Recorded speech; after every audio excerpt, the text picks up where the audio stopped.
मला जे काय कळलंय, मुख्यमंत्र्यांनी माझा प्रवेश मंत्रिमंडळात असावा यासाठी आग्रह धरला होता आणि निश्चित ते मी कन्फर्म करून घेतले.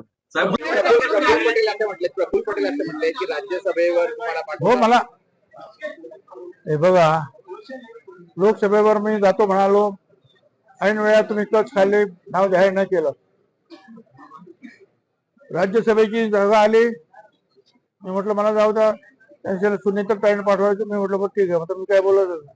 दुसरी जागा आली, त्या ठिकाणी मकरंद पाटील यांचे बंधू नितीन पाटील यांचं नाव द्यायला लागले. अरे म्हटलं मला जाऊ द्या, माझा फायदा तुम्हाला होईल पक्षाला, माझा चांगला फायदा तुम्हाला पक्षावर, मला जाऊ द्या. मी 40 वर्ष झाले इथे आहे. नाही मग मी त्यांना आम्ही शब्द दिला. आणि तुम्ही जे आहे हे इथे लढाईत असणं आणि महाराष्ट्रात असणं ही पक्षाची गरज आहे आणि तुम्हाला लढलं पाहिजे.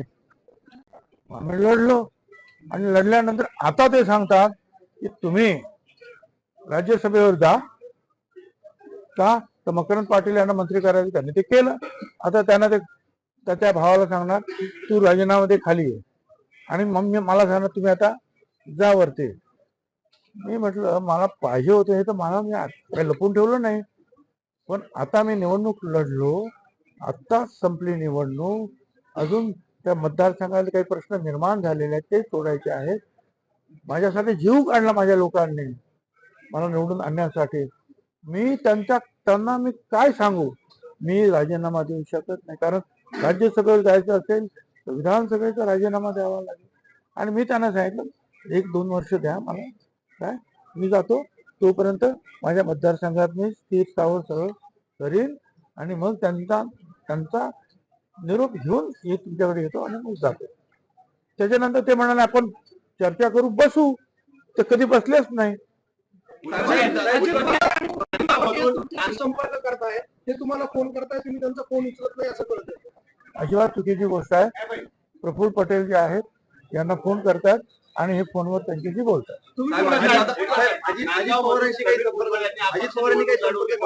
नाही. अमित शहा यांचं हे राष्ट्रवादीच्या नेत्यांना प्रफुल्ल पटेलला असं किंवा अजित पवार यांना हे खटकलंय म्हणून आपला पत्ता कट झाला असं काही मला माहिती नाही, ते तुम्ही विचारा.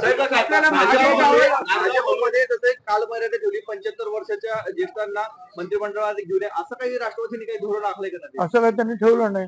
ठेवलं असतं तर मला राज्यसभेवर जा म्हणून काय सांगितलं असतं. सांगितलं घरी जा. बरोबर राहायचं नाही अशा प्रकारचा सूर कार्यकर्त्यांनी बैठकीत व्यक्त केलेला आहे. तुमची भूमिका काय असणार आहे? ती मी सगळ्यांच्या भूमिका ऐकून घेतो आहे.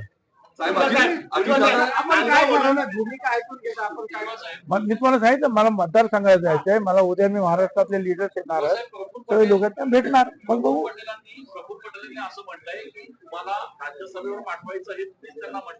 त्यावेळेला 4-6 महिन्यापूर्वी त्यावेळेला होय, त्यावेळेला माझं ऐकलं नाही. आणि आता म्हणजे मी काही लहान खेळ नाही का तुमच्या हातातलं. तुम्हाला वाटेल तेव्हा तुम्ही आता वरती, आता बसा खाली, आता निवडणूक लढवा. बर तेही जाऊ द्या, पण माझ्या मतदारसंघातील लोकांना मी राजीनामा दिल्यानंतर काय वाटेल. आणि मी त्यांना सांगितलं मी नक्की जायला मला जायचं आहे, पण मला थोडे दिवस द्या. माझ्या मतदारसंघामध्ये माझी काही कामं आहे ती पूर्ण करतो, लोकांची समजूत काढून मग जाऊ. म्हणजे तुम्ही म्हणणार बस बस उठ उठ छगन भुजबळ तसा मनुष्य नाही. धन्यवाद.